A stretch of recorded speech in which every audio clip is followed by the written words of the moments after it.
सितंबर 2022 की रात Burkina Faso की राजधानी वागाडुगु में गहरा सन्नाटा पसरा हुआ था, लेकिन ये सिर्फ एक आने वाले तूफान से पहले की खामोशी थी। इस रात की सुबह हर रोज की तरह नहीं होने वाली थी।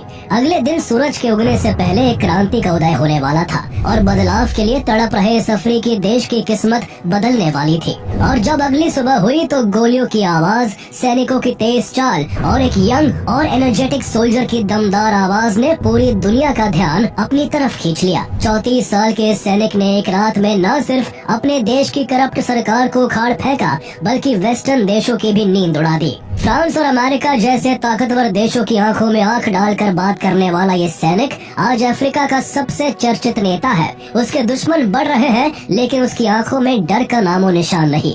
ये नेता है बुर्किना फासो का सबसे यंग प्रेसिडेंट इब्राहिम ट्राओरे, जिसके बारे में एक कहावत है कि उसकी रीढ़ की हड्डी स्टील की बनी है, क्योंकि वो किसी के आगे झुकना नहीं जानता। इब्राहिम ट्राओरे अपने देश के लिए एक नई उम्मीद बनकर उभरे हैं, जैसे कभी थॉमस संकारा थे, जिन्होंने 1980 के दशक में फ्रांस को चुनौती दी थी। लेकिन संकारा की कहानी खून से खत्म हुई और ट्राओरे भी आज उसी खतरे के साए में खड़े हैं। लेकिन इसके बावजूद ट्राओरे डटे हुए हैं और उनका नारा है मातृभूमि या फिर मौत। तो आइए जानते हैं कौन है इब्राहिम ट्राओरे, जो फ्रांस और अमेरिका जैसे ताकतवर देशों से सीधी टक्कर ले रहे हैं। कैसे कभी एक मामूली सा सैनिक रहा शख्स अफ्रीका की क्रांति का नया चेहरा बन गया है। क्या है उनके देश बुर्किना फासो का वो कड़वा इतिहास, जिसकी कहानी इब्राहिम ट्राओरे अपने साहस और संकल्प से बदलना चाहते हैं। 34-year-old Ibrahim Traore is the new self-declared leader of Burkina Faso. The country is part of the so-called Cool Belt of Africa. Since the year 2020, this belt has seen 7 successful coups. Ibrahim Traore has leveled strong accusations against France. He has accused the former colonial power of destabilizing his country. Since Traore came to power, the military government has cracked down on dissent, kidnappings and arbitrary arrests. People of Burkina Faso are likely stuck with Traore, or whichever military officer succeeds in overthrowing him, because it seems a coup is never far away in the West African Sahel. जब भी Africa का नाम लिया जाता है तो जहन में सबसे पहले भूख, गरीबी, अकाल और पलायन की दर्दनाक तस्वीरें उभरती है। एक ऐसा इलाका जहां कानून व्यवस्था बेमानी सी लगती है, जहां हर दूसरा दिन किसी तख्ता पलट, सिविल वॉर या हिंसा की कहानी लेकर आता है। लेकिन जैसे ही इतिहास के पन्ने पलटे जाते हैं, इसकी वजह समझ आने लगती है कि कैसे वेस्टर्न देशों ने मिलकर इस धरती को सदियों तक लूटा और सिविलाइजेशन के नाम पर गुलामी की जंजीरें पहनाई रखी। वेस्ट अफ्रीका में मौजूद बुर्किना फासो इसका सबसे कड़वा उदाहरण है। ये एक लैंड लॉक्ड कंट्री है जिसका बॉर्डर 6 देशों घाना, टोगो, बेनिन, नाइजर, माली और आइवरी कोस्ट जैसे देशों से घिरा हुआ है। 19वीं सदी आते आते यूरोपियन ताकतों में अफ्रीका को लूटने की होड़ लग चुकी थी। 1884-85 की बर्लिन कॉन्फ्रेंस में महज एक कागज के टुकड़े पर अफ्रीका का बंटवारा हुआ और बुर्किना फासो, जो तब अपर वोल्टा के नाम से जाना जाता था, फ्रांस के हिस्से में आ गया। 1896 तक फ्रांस ने यहाँ अपना पूरा कब्जा कर लिया और इसे अपनी कॉलोनी बना के यहाँ की गोल्ड माइंस, कॉटन और दूसरे रिसोर्सेज को भरपूर लूट कर अपनी तिजोरी भरता गया। हद तो तब हो गई जब 1932 में फ्रांस ने अपर वोल्टा को डिसॉल्व कर उसकी सारी जमीन को माली, नाइजर और आइवरी कोस्ट में बांट दिया। इस तरह अपर वोल्टा का अस्तित्व खत्म करने की कोशिश की गई, लेकिन फिर आया वर्ल्ड वॉर 2 का समय, जिसके चलते यूरोपियन पावर्स की अपनी कॉलोनीज पर पकड़ कमजोर पड़ने लगी। इसका परिणाम ये हुआ कि ग्लोबल पॉलिटिकल प्रेशर और पब्लिक आउटरीच के चलते फ्रांस को मजबूरन 1947 में अपर वोल्टा की टेरिटरी को रीस्टैब्लिश करना पड़ा। इसके 13 साल बाद एक लंबी लड़ाई के चलते 1960 में अपर वोल्टा को फ्रांस से आजादी मिल गई, लेकिन ये आजादी भी सिर्फ नाम की थी। फ्रांस ने यहाँ बहुत चालाकी से CFA फ्रैंक करेंसी के जरिए इकोनॉमिक कंट्रोल बनाए रखा। ऐसे एग्रीमेंट्स किए गए जिनसे फ्रांस इनडायरेक्ट कंट्रोल बनाए रख सके। एयरलाइन से लेकर मैन्युफैक्चरिंग तक यहाँ के कई सेक्टर्स पर फ्रेंच कंपनियों का दबदबा बना रहा। यहाँ तक कि फ्रेंच आर्मी के बेस कैंप तक यहाँ बने रहे और नेचुरल रिसोर्सेज की लूट जारी रही। यहाँ के लोगों को उम्मीद थी कि आजादी के बाद देश में लोकतंत्र आएगा, लेकिन इसके उलट अपर वोल्टा में भ्रष्टाचार, अराजकता, हिंसा और तख्ता पलट का सिलसिला शुरू हो गया। मॉरिस यामायोगो यहाँ के पहले राष्ट्रपति बने। शुरुआत में तो लगा कि शायद कुछ बदलेगा, लेकिन जल्द ही उन्होंने डिक्टेटरशिप का रास्ता पकड़ लिया, जिसके चलते भ्रष्टाचार बढ़ता गया, महंगाई आसमान छूने लगी और आम लोगों की हालत बद से बदतर हो गई। जब लोग विरोध में सड़कों पर आ गए तो सरकार ने सेना को आदेश दिया कि चाहे गोली चलानी पड़े या टैंक दौड़ाना पड़े, प्रोटेस्टर्स को जल्द से जल्द सड़कों से हटाओ। लेकिन यहीं से कहानी ने करवट ली। सेना ने इस आदेश को मानने से साफ इनकार कर दिया और 1966 में यहाँ पहली बार तख्ता पलट करके सेना ने पावर अपने हाथ में ले ली। लेफ्टिनेंट कर्नल संगोले लामिजाना यहाँ के अगले राष्ट्रपति बने और उन्होंने यहाँ 14 सालों तक सत्ता चलाई, लेकिन गुजरते वक्त के साथ वो भी ताकत के नशे में खो गए और जनता की तकलीफों से किनारा कर लिया। 1980 में एक और कू हुआ, जिसके चलते कर्नल साय ज़िर्बो पावर में आए, लेकिन 2 साल बाद ज़िर्बो की कुर्सी भी चली गई। इसके बाद नवंबर 1982 में चीन बैप्टिस्ट ओएड्राओगो अपर वोल्टा के चौथे राष्ट्रपति बने। ओएड्राओगो को सत्ता दिलाने में 2 मिलिट्री अफसरों थॉमस संकारा और ब्लेस कंपोरे की अहम भूमिका थी, जो बहुत गहरे दोस्त थे। दोनों सेना के भीतर एक सीक्रेट कम्युनिस्ट ऑफिसर्स ग्रुप चलाते थे और ये चे गुवेरा से बेहद प्रेरित थे। इन्हीं के समर्थन से ओएड्राओगो सत्ता में आए थे, जिस वजह से जनवरी 1983 में संकारा को अपर वोल्टा का प्रधानमंत्री बना दिया गया। लेकिन विचारों में अंतर जल्द ही टकराव में बदल गया और थोड़े ही समय बाद संकारा और ओएड्राओगो आमने सामने आ गए। ओएड्राओगो ने संकारा को गिरफ्तार करवा दिया। इस दौरान संकारा की लोकप्रियता सेना के युवाओं और आम जनता के बीच तेजी से बढ़ रही थी। ऐसे में उनकी गिरफ्तारी से सभी गुस्से में थे। इसी मौके पर संकारा के सबसे करीबी दोस्त ब्लेस कंपाओरे ने बगावत करते हुए तख्ता पलट कर दिया, जिसके चलते अगस्त 1983 में थॉमस संकारा अपर वोल्टा के राष्ट्रपति बन गए। करीब 34 साल के संकारा सत्ता में नहीं, बदलाव में विश्वास रखते थे। देश में फैली गरीबी, असमानता और विदेशी दखल के खिलाफ उनका विद्रोह खुलकर सामने आने लगा। उन्होंने सबसे पहले फ्रांस की औपनिवेशिक ताकत का एहसास दिलाने वाले अपने देश के नाम अपर वोल्टा को बदलकर बुर्किना फासो कर दिया, जिसका मतलब होता है ईमानदार लोगों की धरती। उन्होंने गरीबों को जमीनें दी, जगह जगह स्कूल और हॉस्पिटल्स बनवाए, महिलाओं को अधिकार दिए और फिजूल खर्चों पर रोक लगाई। उन्होंने भ्रष्टाचार पर ऐसी सख्ती बरती कि सरकारी तंत्र का एक हिस्सा भीतर ही भीतर उनसे नाराज होने लगा। लेकिन सिर्फ देश के भीतर बैठे करप्ट ऑफिसर्स में ही नहीं, बल्कि संकारा की नीतियों से फ्रांस में भी बेचैनी बढ़ने लगी थी। संकारा ने फ्रांस की मदद ठुकराकर देश को सेल्फ डिपेंडेंट बनाने की मुहिम छेड़ दी। संकारा की ये सोच फ्रांस समेत उन वेस्टर्न ताकतों को सीधी चुनौती थी, जिन्होंने अब तक बुर्किना फासो जैसे देशों पर अपना कंट्रोल बनाए रखा था। और फिर 15 अक्टूबर 1987 की वो तारीख आई जब हथियारबंद सैनिकों का एक दस्ता थॉमस संकारा के दफ्तर में घुसा और अंधाधुंध गोलियां बरसा दी। इस गोलीबारी में संकारा समेत 13 लोग मारे गए। संकारा की लाश को टुकड़ों में काटा गया और एक अनजान जगह दफना दिया गया। ताज्जुब की बात ये थी कि उनके परिवार को जो डेथ सर्टिफिकेट मिला, उसमें मौत का कारण नेचुरल डेथ बताया गया। माना जाता है कि उनकी इस हत्या के पीछे कोई और नहीं, बल्कि उनका सबसे करीबी दोस्त और सहयोगी ब्लेस कंपाओरे था, जिसने सत्ता के लालच में दोस्ती और विचारधारा दोनों से गद्दारी की। संकारा देश में बदलाव के लिए लगातार काम कर रहे थे, लेकिन उनकी हत्या के बाद देश फिर से करप्शन और इंस्टेबिलिटी की गहरी खाई में डूब गया। कंपाओरे ने अगले 27 सालों तक बुर्किना फासो में सरकार चलाई, लेकिन 2014 में जनता के विरोध और सेना के दबाव के चलते कंपाओरे को पद छोड़ना पड़ा और वो भागकर पड़ोसी देश आइवरी कोस्ट में शरण लेने पर मजबूर हो गया। वो तानाशाह भले ही चला गया, लेकिन बुर्किना फासो की तकदीर फिर भी नहीं बदली। गरीबी, भूखमरी और बेरोजगारी के साथ साथ यहाँ राजनीतिक उथल पुथल भी वैसी की वैसी बनी रही। यहाँ 1960 से अब तक कई बार आर्मी को हुए और देश के लोग हर बार बदलाव की उम्मीद में खुश उठते, लेकिन हर बार निराशा ही हाथ लगी। और फिर जब ये देश टूटी उम्मीदों के बोझ तले थक चुका था, तभी 2022 में किसी चिंगारी की तरह एक नाम उभरा, इब्राहिम ट्राओरे। एक ऐसा शख्स जिसमें बुर्किना फासो के लोगों को अपने सबसे लोकप्रिय नेता थॉमस संकारा की झलक दिखती है और जिनका कहना है कि जो काम संकारा ने शुरू किया था उसको अंजाम तक मैं पहुंचाऊंगा। संकारा की हत्या के करीब 5 महीने बाद 14 मार्च 1988 को इब्राहिम ट्राओरे का बुर्किना फासो के मोहुल प्रोविंस में एक साधारण परिवार में जन्म हुआ। देश के अस्थिर हालात के बीच एजुकेशन हासिल करना भी अपने आप में एक बड़ी चुनौती थी, लेकिन फिर भी ट्राओरे ने किसी तरह से शुरुआती पढ़ाई पूरी की।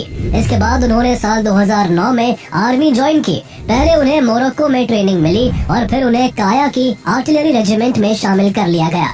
ट्राओरे के अनुशासन और साहस ने जल्द ही उन्हें पहचान दिलाई और 2014 में वो लेफ्टिनेंट बन गए। 2018 में उन्हें माली में यूएन की मिनुस्मा पीस कीपिंग फोर्स में काम करने का मौका मिला, जहां टिम्बकटू में जिहादी हमले के दौरान उन्होंने एक्स्ट्राऑर्डिनरी करेज दिखाया। इसके बाद 2019 में ट्राओरे की तैनाती साहिल क्षेत्र के बेहद खतरनाक माने जाने वाले 3 बॉर्डर्स जोन में हुई, जहां उन्होंने न सिर्फ दुश्मनों से लड़ाई लड़ी बल्कि वो अपनी ही सेना की अंदरूनी सच्चाइयों से भी वाकिफ हुए। उन्होंने देखा कि सैनिकों को ना तो सही वेपन्स मिलते हैं, ना टाइम पर सैलरीज। सैनिकों के मन में आर्मी की लीडरशिप के अगेंस्ट गुस्सा बढ़ता जा रहा था। 2020 में जब इब्राहिम ट्राओरे की निडरता की वजह से उनको प्रमोट करके कैप्टन बनाया गया, तो उन्होंने सैनिकों की समस्या को उठाना शुरू किया। वो अपने साथियों के बीच एक मुखर नेता बनकर उभरे और उन्हें सेना के भीतर से मिल रहे समर्थन ने और मजबूत बना दिया। ट्राओरे के भीतर एक क्रांतिकारी चिंगारी पहले से ही थी। उन्हें हमेशा से संकारा की जीवनी, उनके भाषण और उनके विचार बेहद प्रेरित करते थे। ट्राओरे पढ़ते थे कि कैसे संकारा ने फ्रांस को ललकारा था, फॉरेन एड ठुकराई थी और कैसे गरीबों को उनका हक दिलाने की कोशिश की थी। ट्राओरे के मन में भी बुर्किना फासो को फॉरेन पावर से फ्रीडम दिलाने की वही आग जल रही थी। इसी बीच जनवरी 2022 में लेफ्टिनेंट कर्नल पॉल हेनरी डामीबा ने तख्ता पलट करके सत्ता पर कब्जा कर लिया, लेकिन उनकी सरकार भी आतंकवाद को रोक नहीं पा रही थी। बुर्किना फासो, माली और नाइजर जैसे वेस्ट अफ्रीका के कई मुल्क दशकों से आतंकवादियों के निशाने पर रहे हैं। यहाँ आईसिस, साहिल और अल कायदा एफिलिएटेड जमात नुसरत अल इस्लाम, वल मुस्लिमीन, JNIM जैसे जिहादिस्ट आतंकी ग्रुप्स का दबदबा रहा है। 2013 में फ्रांस ने इन रीजन से आतंकवाद को खत्म करने में मदद देने के नाम पर अपनी आर्मी को तैनात किया था, लेकिन कोई फायदा नहीं हुआ। आतंकवाद वैसे का वैसा बना रहा। ऐसे में जहां लोग पहले आतंकी संगठनों से परेशान थे, वहीं वो अब फ्रांस की मौजूदगी से भी तंग आ चुके थे। बुर्किना फासो के युवा सैनिकों में अपने देश की बुरी हालत देख लगातार गुस्सा बढ़ रहा था। ट्राओरे ने देखा कि अगर कुछ करना है तो यही वो सही टाइम है। उन्होंने मन बना लिया कि अगर इस देश की दशा और दिशा को सुधारना है तो सैन्य तख्ता पलट करके सत्ता अपने हाथों में लेनी होगी। उन्होंने चुपचाप अपने सबसे ट्रस्टवर्दी सोल्जर्स से बातचीत शुरू की। ये सैनिक भी ट्राओरे की तरह युवा, जोशीले और बदलाव के लिए बेताब थे। वो सभी अपने देश में फ्रांस के दबदबे और सरकार की नाकामी से गुस्से में थे। ट्राओरे ने उन्हें साफ शब्दों में कहा, अगर हम सत्ता अपने हाथों में ले लें तो हम बदलाव ला सकते हैं। देश का सोना फिर से देश के लोगों का होगा। हम स्कूल, हॉस्पिटल्स बना सकेंगे, लोगों को जॉब्स दे सकेंगे और लोगों की जिंदगी बेहतर बना सकेंगे। लेकिन ट्राओरे को ये भी पता था कि तख्ता पलट में बहुत बड़ा जोखिम है। अगर उनका प्लान फेल हो जाता या इन्फॉर्मेशन कहीं से भी लीक हो जाती तो या तो उन्हें गोली मार दी जाती या जिंदगी भर जेल में सड़ना पड़ता। यही सब सोचकर कुछ सैनिक डर गए, लेकिन ट्राओरे का जुनून ऐसा था कि उन्होंने जल्द ही अपने सभी साथी सैनिकों को अपने इस प्लान में हिस्सेदार बना लिया। उन्होंने अपने साथियों से कहा, हमारे पास खोने को कुछ नहीं है, या तो हम अपने देश को बचाएंगे या मर जाएंगे। इसके बाद ट्राओरे ने हर कदम की सावधानी से प्लानिंग बनाई। तय किया गया कि सबसे पहले देश की राजधानी वागाडुगू में इम्पोर्टेंट गवर्नमेंट बिल्डिंग्स पर कब्जा करना होगा। ट्राओरे ने अपने सैनिकों को अलग अलग जिम्मेदारियां दी। कुछ को सरकारी इमारतों पर अटैक करना था, कुछ को वेपन्स का अरेंजमेंट करना था और कुछ को लोगों के बीच ये मैसेज कन्वे करना था कि ये तख्ता पलट सत्ता की भूख के लिए नहीं, देश की भलाई के लिए है। 30 सितंबर 2022 की रात को वागाडुगू में जब चारों तरफ शांति थी, तभी अचानक शहर की सड़कों पर हलचल शुरू हो गई। इब्राहिम ट्राओरे और उनके सोल्जर्स ने अपनी प्लानिंग को एग्जीक्यूट करना शुरू किया। रात के अंधेरे में उनके सैनिकों ने सरकारी इमारतों की ओर कूच किया और तेजी से इम्पोर्टेंट गवर्नमेंट बिल्डिंग्स, ऑफिसेज और रेडियो स्टेशंस पर कब्जा कर लिया। इंटरिम प्रेसिडेंट पॉल हेनरी सांडाओगो दमीबा को ट्राओरे के साथी सैनिकों ने बहुत जल्द दबाव बनाकर सत्ता से बेदखल कर दिया। इस तरह सुबह होते होते ट्राओरे ने देश में एक और मिलिट्री कू को अंजाम दे दिया था। लेकिन इस बार ये कोई आम तख्ता पलट नहीं था, बल्कि इस बार नेतृत्व में एक ऐसा युवा चेहरा था जिसकी उम्र सिर्फ 34 साल थी। सुबह सवेरे ही रेडियो पर ट्राओरे की आवाज गूंज उठी, हमने देश को बचाने के लिए ये कदम उठाया है, फ्रांस का दबदबा अब खत्म होगा। इसके बाद जो हुआ उसने दुनिया को चौंका दिया। बुर्किना फासो की सत्ता पर काबिज होते ही ट्राओरे ने फ्रांस के राजदूतों को देश छोड़ने का आदेश दे दिया। फ्रांसीसी सैनिक जो 2013 से बुर्किना फासो में थे, उन्हें भी बाहर निकाल दिया गया। फ्रांसीसी मीडिया एजेंसी और न्यूज चैनल्स को बुर्किना फासो में बैन कर दिया गया। एक 34 साल का सैन्य अधिकारी जिसे पहले कोई नहीं जानता था, उसने फ्रांस जैसे ताकतवर देश को खुली चुनौती दे दी। रातों रात ट्राओरे बुर्किना फासो के नए लीडर बन गए। उनकी उम्र, उनका जोश और उनकी हिम्मत ने लोगों को हैरान कर दिया। दुनिया भर के देशों ने जब उनका पहला भाषण सुना तो उन्हें भी एहसास हो गया कि ये कोई साधारण तख्ता पलट नहीं था, ये एक विद्रोह था जो बुर्किना फासो के लोगों को नई आजादी का सपना दिखा रहा था। लेकिन फ्रांस इब्राहिम ट्राओरे के सत्ता में आने से बिल्कुल भी खुश नहीं होता। बुर्किना फासो फ्रांस की पुरानी कॉलोनी थी और फ्रांस ने दशकों तक इस देश की राजनीति और अर्थव्यवस्था को अपनी मुट्ठी में कस कर रखा था। ट्राओरे ने उनके सैनिकों और राजदूतों को बाहर निकालकर उनके इंटरेस्ट पर सीधा हमला किया। फ्रांस ने तुरंत इस तख्ता पलट की निंदा की और इमैनुअल मैक्रॉन की सरकार ने इसे एक इलीगल और डेंजरस स्टेप बताया। वेस्टर्न मीडिया ने ट्राओरे को एक रेबेलियस और गैर जिम्मेदार नेता कहकर बदनाम करना शुरू कर दिया। फ्रांस ने यूनाइटेड नेशंस और अन्य ऑर्गेनाइजेशंस के जरिए बुर्किना फासो पर प्रतिबंध लगाने की भी कोशिश की, लेकिन ट्राओरे पर इन धमकियों का कोई भी असर नहीं हुआ। ट्राओरे ने फ्रांस के खिलाफ अपनी आवाज बुलंद करते हुए साफ कहा, फ्रांस ने हमारे देश को लूटा है, अब वक्त आ गया है कि हमारे रिसोर्सेज का इस्तेमाल हमारे लोगों के लिए हो। पश्चिमी देशों की हमेशा से ही मंशा रही है कि जिस भी देश पर उन्होंने राज किया है वहाँ के लोग गूंगे बहरे बनकर उनके आदेश पर जी हुजूरी करें। लेकिन ट्राओरे उन नेताओं में से नहीं लगते। उन्हें वेस्ट के इशारों पर चलना मंजूर नहीं है और इसलिए वो पश्चिमी देशों की आंखों में चुभने लगे हैं। लेकिन वही दूसरी तरफ पावर कैप्चर करने के बाद से बुर्किना फासो के लोगों के बीच ट्राओरे की पॉपुलैरिटी आसमान छूने लगी। देश के युवा, जो देश की आधी आबादी है, उन्हें ट्राओरे में एक नया हीरो दिखने लगा है। सोशल मीडिया पर उनकी तस्वीरें, भाषण और आर्मी कॉन्वॉय की वीडियो आए दिन वायरल होती रहती है और लोग उन्हें नया संकारा कहने लगे हैं। इब्राहिम ट्राओरे ने जब लेफ्टिनेंट कर्नल पॉल हेनरी दामिबा को सत्ता से हटाकर बुर्किना फासो की कमान संभाली तो उन्होंने एक के बाद एक कई बड़े फैसले लिए, जिनसे साफ था कि वो सिर्फ चेहरा नहीं बदलना चाहते बल्कि वो सिस्टम ही बदलना चाहते हैं। इंटरिम प्रेसिडेंट बनने के बाद ट्राओरे ने देश के सबसे अहम संसाधन गोल्ड माइंस को लेकर बड़े कदम उठाए। उन्होंने देश की गोल्ड माइंस का नेशनलाइजेशन शुरू किया, जहां पहले फ्रांस, ब्रिटेन और ऑस्ट्रेलिया की कंपनियों का कब्जा था। ट्राओरे ने बुर्किना फासो की 5 बड़ी गोल्ड माइंस को नेशनलाइज कर दिया। उनका मानना है कि गोल्ड का ये कंट्रोल सीधे सरकार की आमदनी बढ़ाएगा, खास तौर पर ऐसे समय में जब गोल्ड के दाम तेजी से बढ़ रहे हैं। इसके अलावा उन्होंने बाकी गोल्ड माइंस को लेकर भी नई शर्तें लागू की, जिनके अकॉर्डिंग अब फॉरेन कंपनीज को 15% हिस्सा सरकारी कंपनी को देना होगा और लोकल लोगों को ट्रेनिंग भी देनी होगी। साथ ही ट्राओरे ने बुर्किना फासो में पहली बार गोल्ड रिफाइनरी और गोल्ड रिजर्व बनाने की योजना शुरू की ताकि रिसोर्सेज का डायरेक्ट बेनिफिट देशवासियों को मिले। ट्राओरे ने एग्रीकल्चर को भी बढ़ावा दिया। उन्होंने लोकल फार्मर्स को सस्ते कर्ज और बीज देने की योजना शुरू की ताकि देश को अनाज के लिए बाहर के देशों पर कम निर्भर रहना पड़े। ट्राओरे के सत्ता में आते ही गाँवों में स्कूल और हेल्थ सेंटर्स बनाने का काम भी तेज कर दिया गया ताकि रूरल एरियाज को बेसिक सुविधाएं मिल सके। इसके अलावा उनके एक और कदम ने देश के लोगों में उन्हें और भी पॉपुलर कर दिया। उन्होंने प्रेसिडेंट वाली मोटी सैलरी लेने से इनकार कर दिया और अपनी कैप्टन वाली साधारण सैलरी को ही कंटिन्यू रखा। इसके अलावा उन्होंने गवर्नमेंट ऑफिशियल्स की सैलरी में भी कटौती की और साफ कहा कि जो लोग सरकारी पैसों से ऐश कर रहे थे अब उन्हें जनता के लिए काम करना होगा। जिन लोगों पर घोटालों के आरोप थे उन्हें सजा देना शुरू किया गया। उन्होंने सरकारी फिजूल खर्चे पर रोक लगाई और बिजली जैसी जरूरी चीजों को हर घर तक पहुंचाने की मुहिम चलाई। ट्राओरे के ये सभी कदम संकारा की सेल्फ डिपेंडेंट और नेशन फर्स्ट वाली सोच को आगे लेकर जाते हैं। उनकी स्पीचेस, आइडियोलॉजीज और काम करने के तरीकों की वजह से उनकी तुलना अक्सर थॉमस संकारा से होती है। संकारा के बाद ये पहला मौका है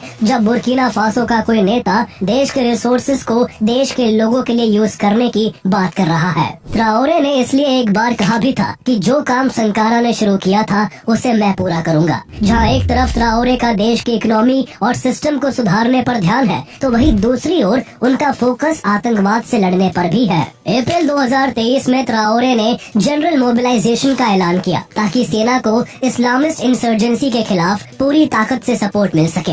इसके बाद यहाँ के सिक्योरिटी फोर्सेस ने JNIM जैसे आतंकी ग्रुप्स के खिलाफ कई एंटी टेरर ऑपरेशंस चलाए, जिनमें कुछ हद तक सफलता भी मिली, लेकिन अभी भी देश के कई हिस्सों में आतंकियों का खतरा बना हुआ है। ट्राओरे सिर्फ अपने देश के अंदर ही नहीं बल्कि दुनिया के सामने भी लगातार अपना मत साफ तौर पर रख रहे हैं। उन्होंने अमेरिका और यूरोपियन पावर से अपने देश की दूरी बनाने के बाद रूस और चीन के साथ रिश्ते मजबूत करने शुरू किए। ट्राओरे ने रूस की प्राइवेट सैन्य कंपनियों को बुर्किना फासो में बुलाया ताकि टेररिज्म से लड़ने में हेल्प मिल सके। उन्होंने चाइना के साथ भी अच्छे economic and political relation establish किए। ट्राओरे के इन स्टेप्स को कई लोगों ने नियो कोलोनियलिज्म बताया। उनके क्रिटिक्स का तर्क है कि उन्होंने एक विदेशी शक्ति को हटाकर दूसरी को दावत दे दी है, लेकिन ट्राओरे का कहना है कि रशिया एंड चाइना उनके देश के संसाधनों पर वेस्टर्न पावर्स की तरह कब्जा नहीं करेंगे। इब्राहिम ट्राओरे ने सत्ता में आने के कुछ टाइम बाद एक प्रभावशाली भाषण दिया। उन्होंने वेस्टर्न मीडिया और वेस्टर्न गवर्नमेंट्स की अफ्रीका को लेकर बनाई गई छवि पर सीधा वार करते हुए कहा, मुझे बचपन से ही टीवी पर अफ्रीका की एक ही तस्वीर दिखाई गई, भिन भिनाती मक्खियों के साथ भूखे कुपोषित बच्चे, सूखी जमीन, हथियार और मौत। टेलीविजन पर कहा जाता था कि यही अफ्रीका है और हमने इस पर विश्वास किया, जिस कारण हम अपनी जमीन को लेकर, अपने लोगों को लेकर शर्मिंदगी महसूस करते थे। लेकिन जब से मैंने होश संभाला, मैंने इस बारे में रिसर्च की और फिर मुझे समझ आया कि अब तक वेस्ट के द्वारा हमारी जो इमेज दिखाई गई वो सब झूठ था, सब कुछ स्क्रिप्टेड था। आपने हमें बेबस, लाचार, गरीब और असभ्य दिखाकर दुनिया भर के दर्शकों को बेचा, जैसे कि हम जंगली वहशी थे जो सिविलाइजेशन की रेस में पीछे छोड़ दिए गए थे। भूख, युद्ध, बीमारी, भ्रष्टाचार, आतंक, ये कुछ ऐसे शब्द हैं जो जब भी अफ्रीका की चर्चा होती है तो दिमाग में आते हैं। अफ्रीका के लिए आपकी डिक्शनरी में इनके अलावा आखिर क्यों कोई और शब्द नहीं है? ट्राओरे के ये शब्द सुनकर हर शख्स हैरान रह गया। पूरी दुनिया में उनकी चर्चा होने लगी कि अफ्रीका का कोई ऐसा नेता उभर कर आया है जो वेस्टर्न ताकतों से सीधी टक्कर ले रहा है। उनके ये शब्द पश्चिमी देशों को कांटे की तरह चुभे। इस वजह से 2025 में फ्रांस के राष्ट्रपति इमैनुअल मैक्रोन ने ये कहा कि अफ्रीकी देशों को आतंकवाद से लड़ने में मदद के लिए फ्रांस का शुक्रिया करना चाहिए। इस पर भी ट्राओरे ने पलट कर जवाब दिया, अगर कोई अनग्रेटफुल है तो वो फ्रांस है, क्योंकि आज उनका जो वजूद बचा है वो हमारे एंसेस्टर्स की कुर्बानियों की वजह से है। एक यंग लीडर का यूरोपियन पावर्स को दिया गया ये जवाब सुनकर बुर्किना फासो के लोगों का सीना गर्व से चौड़ा हो गया। ट्राओरे के इस तेज तर्रार जज्बे की वजह से वही छोटा सा अफ्रीकी देश जो पहले सिर्फ गुलामी और गरीबी के लिए जाना जाता था, अब वेस्टर्न पावर्स के लिए सबसे बड़ी चुनौती बन चुका है। उनकी क्रांतिकारी नीतियों और पश्चिमी प्रभाव के खिलाफ बेबाक रुख ने उन्हें पूरे अफ्रीकन कॉन्टिनेंट में एक सिंबल ऑफ रिबेलियन बना दिया है। वेस्टर्न पावर्स को डर है कि ट्राओरे की वजह से बुर्किना फासो की तरह कुछ और अफ्रीकी देश रूस से हाथ मिला सकते हैं। रूस अफ्रीका समिट में ट्राओरे पहले ही अफ्रीकी नेताओं से कह चुके हैं, दूसरों के इशारों पर नाचना बंद कीजिए, हम उनकी कठपुतली नहीं है। उनका इशारा फ्रांस और पश्चिमी देशों की ओर था। इतना ही नहीं, ट्राओरे ने पैन अफ्रीकन आइडियोलॉजी के तहत माली और नाइजर के साथ अलायंस ऑफ साहेल कंट्रीज बनाया, जिसका मकसद पश्चिमी देशों के दबदबे को खत्म करना है। ट्राओरे ने इस अलायंस के जरिए अफ्रीकी एकता का नारा बुलंद किया जो पूरे कॉन्टिनेंट में गूंज उठा। ट्राओरे की बेबाक लीडरशिप की वजह से माली, नाइजर और अन्य अफ्रीकी देशों में युवाओं ने ट्राओरे जैसे नेताओं की मांग शुरू कर दी है, जो उनकी तरह निडर हो, साफ बोलता हो और अपने देश को बाहरी ताकतों के हुक्म पर नहीं, अपनी शर्तों पर चलाना चाहता हो। इब्राहिम ट्राओरे अपने देश बुर्किना फासो को आत्मनिर्भर बनाना चाहते हैं। उनका इरादा उनके एक चर्चित बयान से साफ झलकता है, जिसमें उन्होंने कहा, हमें किसी से पैसा नहीं चाहिए, बस हमें तकनीक सिखा दीजिए, हमें सीखने दीजिए, हम खुद अपने देश को विकसित कर लेंगे। ट्राओरे का लोकल इंडस्ट्रीज को मजबूत करने और देश को सेल्फ सफिशिएंट बनाने पर स्पष्ट फोकस है, लेकिन उनकी राह आसान नहीं है। बुर्किना फासो गरीबी, भुखमरी, आतंकवाद और पॉलिटिकल इंस्टेबिलिटी में इतना गहरा धंसा हुआ है जिससे उसे बाहर निकालना ट्राओरे के लिए काफी चैलेंजिंग होगा। ट्राओरे के सामने इकोनॉमिक एंड सोशल डेवलपमेंट एक बड़ी चुनौती है, क्योंकि देश की करीब 40% पॉपुलेशन अभी भी अत्यधिक गरीबी में जी रही है। ट्राओरे ने माइनिंग का नेशनलाइजेशन कर भारत, तुर्की, क्यूबा जैसे देशों के साथ कोऑपरेशन को बढ़ाया है, लेकिन इकोनॉमी को स्टेबल करने के लिए गवर्नेंस रिफॉर्म्स और बेसिक इंफ्रास्ट्रक्चर पर अभी भी काम करने की जरूरत है। उनके सत्ता में आने के बाद देश में आतंकी हिंसा बढ़ी है। 2024 में 6000 से ज्यादा लोग मारे गए, जो 2022 की तुलना में डबल है। 2025 में बुर्किना फासो में जिहादी हमले दोगुना हो गए, जिससे हजारों लोग डिस्प्लेस हुए और सैकड़ों मारे गए। बुर्किना फासो की पॉपुलेशन करीब 2.3 करोड़ है, जिसमें 60 से ज्यादा एथनिक ग्रुप्स हैं। सबसे बड़ी मोसी कम्युनिटी है, जो आबादी का लगभग 50% हिस्सा है और हिस्टोरिकली सत्ता पर हावी रही है। इब्राहिम ट्राओरे खुद मोसी समुदाय से आते हैं। अन्य प्रमुख जनजातियों में से एक फुलानी ट्राइब है, जो देश की 8 से 10% है। बुर्किना फासो में कम्युनल क्लैशेस, स्पेशली मोसी और फुलानी के बीच टेंशन का बड़ा कारण रहा है। फुलानी कम्युनिटी को अक्सर जिहादिस्ट ग्रुप से जोड़ा जाता है, जिसके कारण उनके खिलाफ भेदभाव और हिंसा बढ़ी है। ट्राओरे अपने भाषण में एकता की बात तो करते हैं, लेकिन सत्ता में आने के बाद उन्होंने जो 50,000 वॉलंटियर डिफेंस फोर्स बनाई, उन पर अक्सर फुलानी कम्युनिटी के खिलाफ कम्युनल वायलेंस के आरोप लगते रहे हैं। ट्राओरे की सरकार पर यह भी आरोप है कि उन्होंने प्रेस फ्रीडम को दबाया है। जो लोग सरकार को क्रिटिसाइज करते हैं उन्हें चुप करा दिया जाता है। कुछ मामलों में ओपोनेंट्स को जेल में डाल दिया गया और कुछ की गैर कानूनी हत्याओं की खबरें भी आई। ये आरोप ट्राओरे की छवि पर दाग है, लेकिन उनके सपोर्टर्स का मानना है कि ये सब देश को स्टेबल करने के लिए जरूरी है, क्योंकि आतंकवादी और पुरानी सरकार के समर्थक अभी भी साजिश रच रहे हैं। लेकिन आलोचकों का कहना है कि ट्राओरे धीरे धीरे एक तानाशाह बन रहे हैं, जैसा कि अफ्रीका के कई नेताओं के साथ हुआ है। इन आरोपों में कुछ गंभीरता भी है, क्योंकि सत्ता में आने के बाद ट्राओरे ने कई बड़े वादे किए थे। उन्होंने कहा था कि वह 2-3 महीनों में आतंकवाद को जड़ से खत्म कर देंगे और जुलाई 2024 तक सत्ता एक चुनी हुई सरकार को सौंप देंगे। लेकिन 2025 तक ना तो आतंकवाद खत्म हुआ और न ही पावर का ट्रांसफर हुआ। ट्राओरे ने अपनी सैन्य सरकार का वर्किंग पीरियड 2029 तक बढ़ा दिया है। उन्होंने साफ कहा है कि इलेक्शन करना उनकी प्रायोरिटी नहीं है। इन सब के बावजूद इब्राहिम ट्राओरे की पॉपुलैरिटी लगातार बढ़ रही है। वो सिर्फ बुर्किना फासो नहीं, बल्कि पूरे अफ्रीका के सबसे लोकप्रिय नेता बन चुके हैं। हालांकि तख्ता पलट के बाद ट्राओरे का जीवन खतरे में भी आया है। 2025 में उनके खिलाफ एक तख्ता पलट का प्रयास किया गया, जो असफल रहा। कई बार थॉमस संकारा की तरह ट्राओरे के असैसिनेशन की कोशिश भी हुई है। माना जाता है कि इन साजिशों के पीछे फ्रांस या अन्य वेस्टर्न कंट्रीज का हाथ हो सकता है, लेकिन इन खतरों के बावजूद ट्राओरे ने पीछे हटने से इनकार कर दिया। उन्होंने खुलेआम कहा, मैं किसी से नहीं डरता, मेरा लक्ष्य है मातृभूमि या मौत।